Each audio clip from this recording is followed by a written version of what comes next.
All right, here are the answers to the warm-up. And you've got three negatives. We have a negative answer. 5 times 5 times 5 is 125, so negative 125. This one I showed just what happened in my head there. 5 times 6 is 30 times 10 to the 6 plus 5, which is 11. And then 30 is not standard scientific notation, so we have to actually change it to 3.0. And when we do that, 30 is 3 times 10 to the 1. So we add a 1 to the 11, and so you have 3.0 times 10 to the 12th. Okay, this one's a little tricky as well. What I noticed is that 3 times 15 is 1.5, or 3 times 15 is 45, right?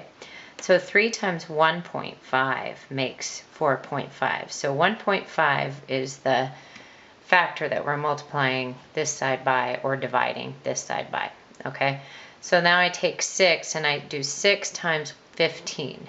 6 times 15 is 90, but I have 2 decimals behind the decimal point, so 6 times 0.6 times 1.5 is 0.90, okay? So this was a tough one to handle in your head. Converting 5 degrees Celsius to Fahrenheit, you divide by 5, multiply by 9, so 5 divided by 5 is 1. 1 times 9 is 9. 9 plus 32 is 41 degrees Fahrenheit. Okay, this one, 10 times 6.5. Well, 10 times 6 is 60, and a half of 10 is 5, so 65. And then 25% less than 80. Well, 25% of 80 is a fourth of 80. And that's $20, so $20 less is $60. Okay, now let's talk about this whole idea of similar triangles, okay? Right away, we have a picture of two similar triangles, and I'm actually surprised the book didn't give us a definition of similar, so I'm just going to tell you. Similar triangles, similar squares, similar, maybe they did in the past, earlier on, I think they did. But similar, go ahead and write this, means same, whoa, I can't even write that, not shame, same exact shape, okay? Same exact shape. And what that means really is all of the angles are exactly the same and some other things we'll talk about. Same exact shape, maybe different size, okay? So the shape is the same, size could be a little different, okay? So here we have the exact same shape. One is smaller than the other, but these are similar triangles. You know that because I'm telling you that I've drawn similar triangles. So triangle ABC is similar to ZYX. Okay, so when we have similar triangles, each part of this triangle is similar or corresponds to a part on this triangle. So if we say this triangle is similar to this triangle, or if I say triangle ABC is similar to ZYX, what it means is it's in that order. So if I start with, this is how we write it, triangle ABC, and this is the similar sign. ABC is similar to triangle ZYX. And there's some things we see in this picture here. This little tick mark matches the tick mark here. So that means A and Z match up. Okay, so if we start with A, we start with Z. So that means this length, A to B, is similar to Z to Y. Okay, so these are the corresponding sides. A corresponds to Z, B corresponds to Y, and C corresponds to X. Okay, and because what we see here is this angle is the same as this angle, and that means the third angle must be the same. Okay, so when I have this, what we're going to do a list here of corresponding angles. So angle A, and I think I'll just write and, angle Z correspond, angle B and angle Y, and angle C and angle X are corresponding angles, meaning they're kind of like their partner in crime. okay, or they're in the same position. Angle A is in the same position as Z in this triangle, so that's a good way to do it. Corresponding sides, it also has to do with the sides having the same position, okay? So I'm going to take AB, and the side in this triangle that corresponds to AB would be ZY. And notice that I say it in that right order, Z to Y, okay? And then if we do BC, BC corresponds to YX, all right? And we could do AC, corresponds to ZX, okay? So that's how we list out our corresponding angles and sides, and that's what corresponding means, same position, okay? And then there's another cool thing about similar triangles is that the lengths of corresponding sides of similar triangles are proportional. Okay, this is kind of a big deal, but it might not mean anything to you yet. So let's turn the page and see if we can make it mean something. All right, so on the back side of your page here, we have two triangles. And we have some measurements on each of those triangles, don't we? Okay, we have triangle A and triangle B, and they are similar, okay? And when we say proportional, what we mean here is if we put triangle, I want you to write this, triangle A on top and triangle B on the bottom, although we could have put B on top, A on the bottom, okay? This is just how we set up a proportion. A is to B or B is to A. It doesn't matter who goes on top as long as everything about A stays on top, okay? So let's take this side here. This side, 6, this segment 6 corresponds with this segment, that's 3.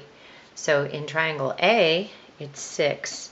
In triangle B, it's 3, okay? And 6 is to 3. Now let's take this one. The side that is 10 on triangle A corresponds to the side that is 5 on triangle B. Sorry, I'm wiggling because I want to make sure that this is coming into focus. Okay, and then 8 on triangle A is to 4 on triangle B. Notice that all of these are from triangle A. They stay on the top. All of the B's stay on the bottom. Or we could have reversed this and put 3 over 6 equals 5 over 10 equals 4 over 8. Okay, so that's exciting, but what does that mean? If these are all proportionate, let's try this in example, okay? Find the length of A, then use a proportion to find A. All right, so estimate the length of A is what I'm saying. Sorry, not find it. So these two triangles are similar, and we are looking for this side here. That's the big mystery, right? But we know 3 sides of this one, and we know this side, okay? So an estimate, if this is 6 and this is 3, this is 5, 10, this is going to be smaller, right? What would an estimate be? Now I'm going to go ahead and estimate that if this is half of this, I'm going to say this might be half of 10. So I'm going to say my estimate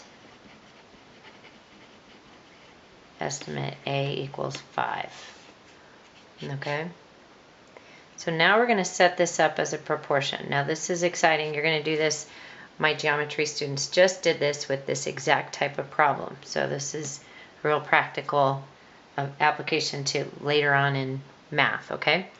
So how do we use a proportion to find A? Well, I do have 10 here. So maybe I'll call this triangle A and triangle B. Or we'll do big A and big B, not to be confused with that A. So again, we've put one triangle on top and one triangle on the bottom. Okay. Sometimes I do a colon there. So triangle A is proportionate to triangle B, is what I just said there. So now I'm going to take a measurement from A and a measurement from B. Let's use ones that we already that correspond with each other. Okay, well, I have 10, so actually 10 is going to go on the bottom, and 6 corresponds to 10. Okay, so if 6 corresponds to 10, I also want to find A, right? So I'm going to put A down here, and who corresponds with A? Ooh, that would be 3. So now we have a proportion problem, which I've kind of like been beating over your head for the last couple months on how to solve proportions using the cross product. Okay, so we can cross product equals cross product. So 6A equals 30. Then we divide both sides by 6, and we get A equals 5. Okay. Now, isn't that interesting? That is the same as my estimate. You would think I might have done this before. I have, okay? So, that's how we do these. This is probably completely brand new to you. First time you've ever seen this kind of stuff. Okay, example 2. Now, I have to explain a few things. We're going to use, I'm going to write down on some plain paper. We can use this whole idea of similar triangles to do something called indirect measure. This is also in the book if you get confused, okay? Now, Sarah looked up and said, I wonder how tall that tree is. Beth looked down and said, it's about 25 feet tall. Beth did not directly measure the height of the tree. Instead, she used her knowledge of her proportions. Now we're talking about real life. Okay, so let me just show you something. Here's a picture. Here's a tree, okay? And maybe someone also standing. And we can use information about both to maybe guess the height of a tree. Okay, now these are actually going to be triangles. Now what I am looking at here is the shadow of this tree. Okay?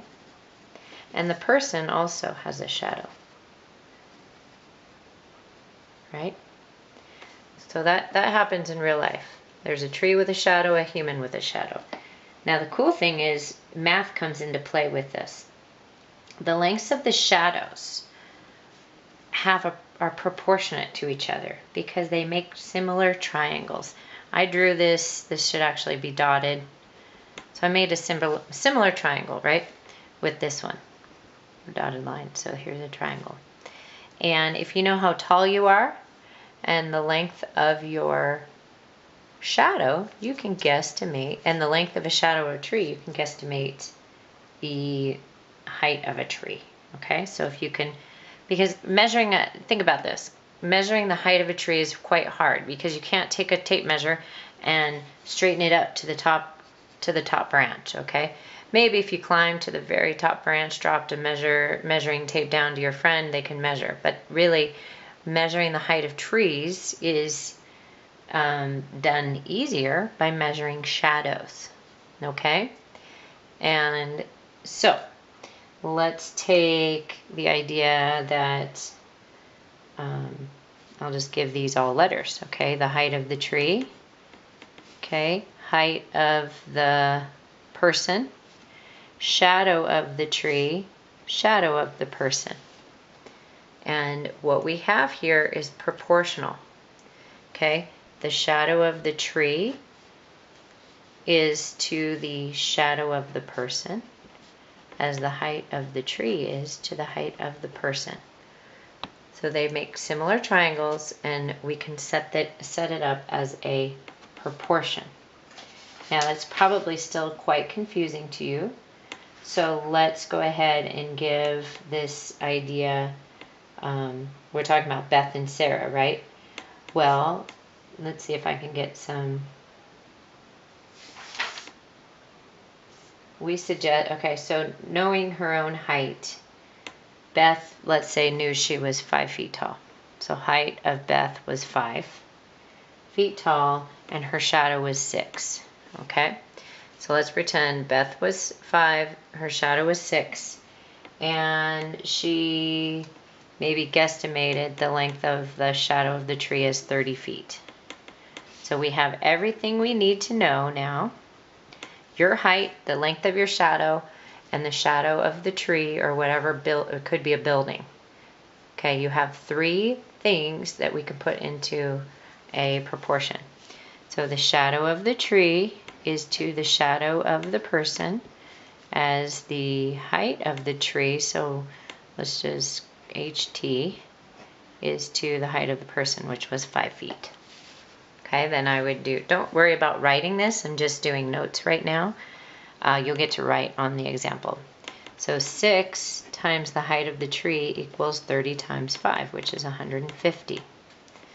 Okay, so then we divide both sides by 6, and so the height of the tree, Beth guessed, or maybe she did this off to the side. She was like kind of trying to look really smart to her friend, but she had just learned this in math, okay? So maybe she's not super amazing. Well, I'm going to simplify this. 3 goes into 6 twice, and it goes into that 50 times. So 50 divided by 2 is 25 feet. So we have found out that the height of the tree is 25 feet, and that's what I think Beth had guessed. Okay, so Beth did all this because she went to math class that day, okay, and made herself look quite smart in front of her friend.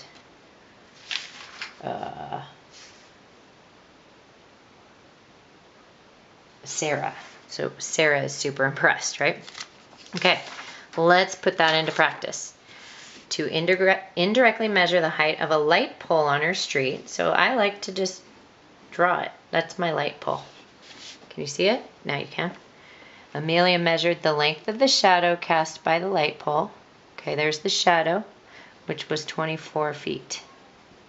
Okay, and the length of the shadow cast by a vertical meter stick. Okay, not her own, but she has a vertical meter stick that is 40 centimeters high.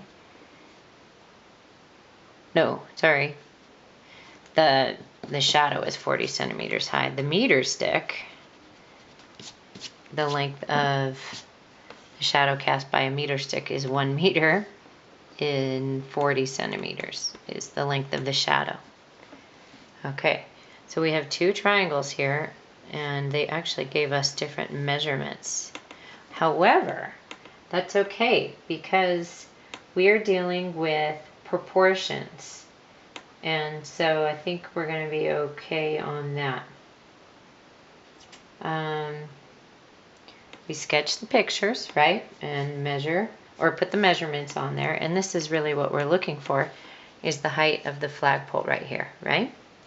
Okay, we also know that this is to this as this is to this. Or another way we can do it is, yeah, we can keep it like that.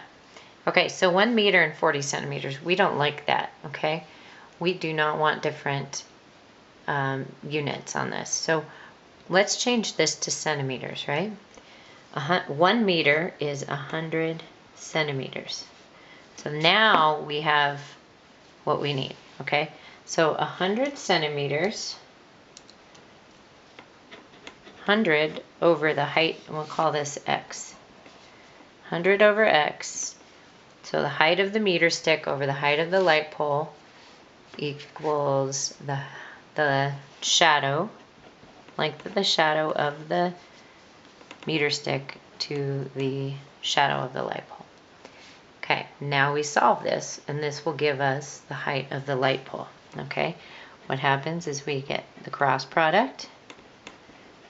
Okay, agree. And divide both sides by 40. Okay, oops. So 240 divided by 4.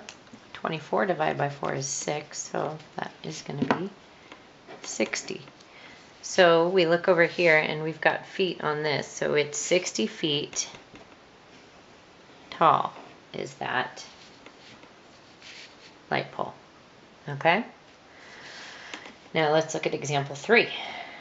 Daniel saw that his shadow was the length of about 1 big step, 3 feet. So here's Daniel, happy, and his shadow is here, and it is about 3 feet long. Okay, then he walked along the shadow of a nearby light pole. Okay, or flagpole, sorry.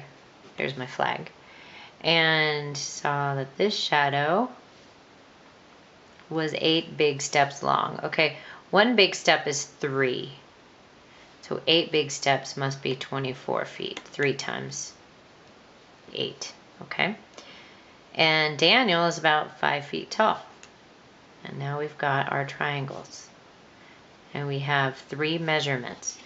We have Daniel's height, his shadow, and the shadow of the flag. And so now what we can do is figure out the height of the flag by saying 5 is to x, corresponding sides there, as 3 is to 24. Okay, now we can solve this proportion.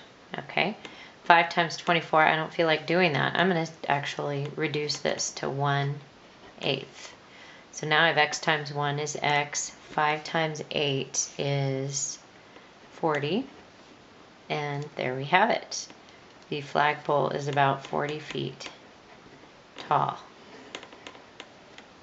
Okay, now there's an extra credit opportunity, quite an exciting one, is complete the activity on page 669, and that would be using a yardstick, ruler, or tape measure, indirectly measure the height of a tree, building, pole, or other tall object. So we have to have the right kind of day, right? We need to have a day where it's going to give us a shadow. Okay, so if there's a day where the sun is out and you can get the shadow of a tree or a light pole outside, then you can go ahead and do this. You just need to have a something that can measure the distance, right? And you're going to know your own height, okay? And measure length of your shadow, and then measure the shadow of the building or whatever it is you're measuring, and see if you can find the height of the object, okay? So that's an extra credit opportunity. It is extra because it's kind of it will take you a little bit of time to do all that measuring, okay? All right, practice. You can go ahead and shut off the video and do this. Come back and check and see how you did, or just stick with me and do it alongside me, your choice. And look for my mistakes because I've been making a lot of them since I've been on vacation. Okay, letter A. Identify each pair of corresponding angles and each pair of corresponding sides in these 2 triangles. Okay, so as I can see, YXW is similar to QSR or QRSYWX, okay? As long as they're in the right order. This corresponds to here and here. Okay, so the angles that correspond are angle Y and angle Q, angle W and angle B. R. Can't read right now. That's an R. Angle X and angle S. Sorry, I'm trying to shorten up this video, so I'm doing this in too much of a hurry. Okay, and the sides that are corresponding are YW and QR and WX and RS and YX and QS. Now you guys might have something different because you could have done XY, SQ. So I might check yours and make sure that it's good because it's going to vary, could vary a little bit. Okay, now we have 2 similar triangles, pretty exciting, with one missing measure, couple missing measurements, but these are similar. And we're going to estimate the length of X and then measure it. Okay, so here's my X, that's what we're looking for. And this is 12, this is 9, this is something, 6, 12. Well, this is 6 and 9, and that jumps up to 12. So, I don't know, maybe 9. My estimate X equals 9. That's my guess, and now I'm going to set it up like a proportion. 6 is to 9. okay, as x is to 12.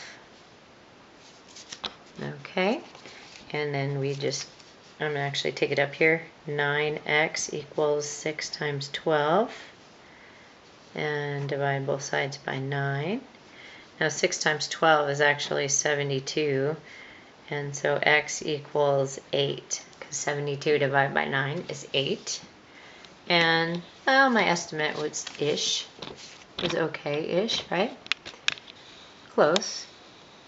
So the answer is 8 units, because we don't know what kind of units we're using. Okay. Same idea with y. Estimate y. Well, 6, 9. We know these are all bigger, so it's bigger than 12. I'm going to say 15. And see how I do on that. Okay. So I can pick anything now. I can say 6 is to 9 as 12 is to y. Okay. Or you could have used information that we got right up above. Okay. So we're going to find the cross product. 9 times 12 equals 6y. Divide by 6. And cross cancel there. I get 18 equals y. Okay, so I was pretty far off, wasn't I? Ish. I don't know. Depends on who you're asking. Okay, now we've got some indirect ideas or indirect problems with the using shadow measurement. Okay.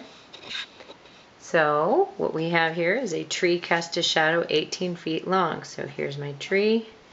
This is 18 feet. Okay. And a 6-foot pole cast a shadow 9 feet.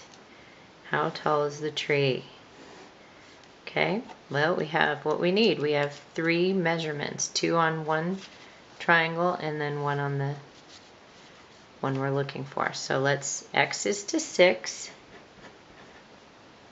as 18 is to 9. Okay. Now we can find the cross product, or I can just do 18 divided by 9 is 2. Okay, and that gives us 6 times 2 is 12 equals x. Okay, so 12 feet is the height of our tree. Okay, now Donald stands next to a pole supporting a basketball. I drew a light and I got excited. Okay, so Daniel stood next to the pole supporting the basketball backboard. He noticed the shadow of the pole. So if we actually draw, and then let's say this is Daniel or Donald. Okay, he's standing next. Okay, so here's the shadow of the pole, the pole, and here's the shadow of Donald. Okay, and this works just the same. Donald is 5 feet 6 inches tall. Now this would be what happens to you if you're doing if you did your extra credit. You weren't perfectly 5 or 6 feet probably. Okay, so Donald is 5 feet 6 inches tall. He's 5.5 feet tall. So I'm going to say 5 feet 6 inches. Oh, and I'm not going to write it there. Okay, he's 5 feet 6 inches tall. Okay, and what we're finding out is this is about twice the length. So this is about double. Okay, so if the shadow is double his shadow, then it's safe to say, because we're proportionate, that the pole is twice as tall as Donald. Okay, if we double that, is 11 feet.